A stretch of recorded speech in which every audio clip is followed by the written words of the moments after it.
কাৰণে বা water resource ডিপাৰ্টমেণ্টৰ কাৰণে অত্যন্ত গুৰুত্বপূৰ্ণ এটা দিন।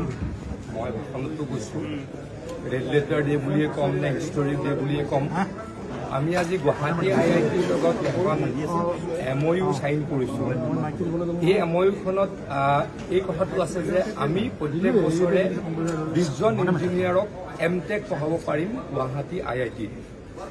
এই পাঠ্যক্ৰমটো সম্পূৰ্ণ অনলাইন হ'ব আৰু যিহেতু তেখেতলোকে ফিল্ডত কাম কৰি থকা ইঞ্জিনিয়াৰ, তেওঁলোকে অফলাইনত পঢ়িব নালাগে, অনলাইনতে কোৰ্চ কৰিব পাৰিব আৰু প্ৰেক্টিকেল যি কোৰ্চ থাকিব সেইকেইদিনৰ কাৰণেহে গুৱাহাটী IITলৈকে যাব লাগিব।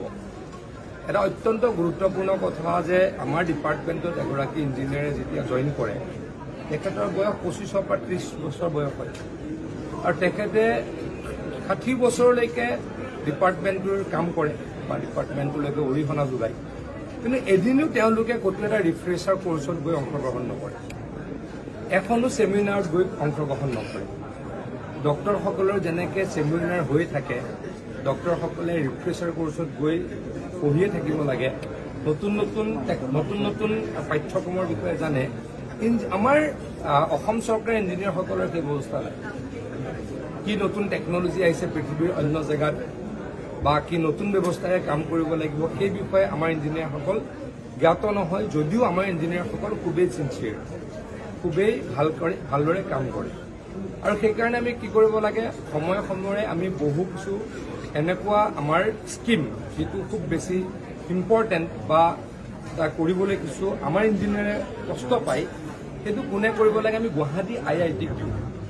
গুৱাহাটী IITয়ে আমাক DPRখন বনাই দিয়ে। আমি গুৱাহাটী IITৰ লগত টাইম টু টাইম গুৱাহাটী IITৰ পৰা আমি সহায় লৈয়ে থাকোঁ।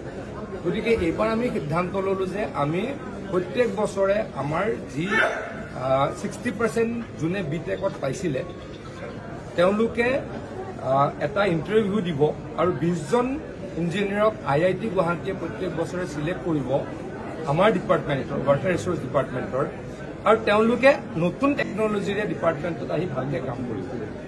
মই সদায় কওঁ অসমৰ বানপানী অসমৰ কাৰণে দুৰ্যোগ, এই বানপানীক আমি নাইকিয়া কৰিবই লাগিব। এই বানপানী নাইকিয়া নকৰিলে অসমক আগুৱাই লৈ যাবলৈ আমি সহজ কাম আমাৰ নহ'ব।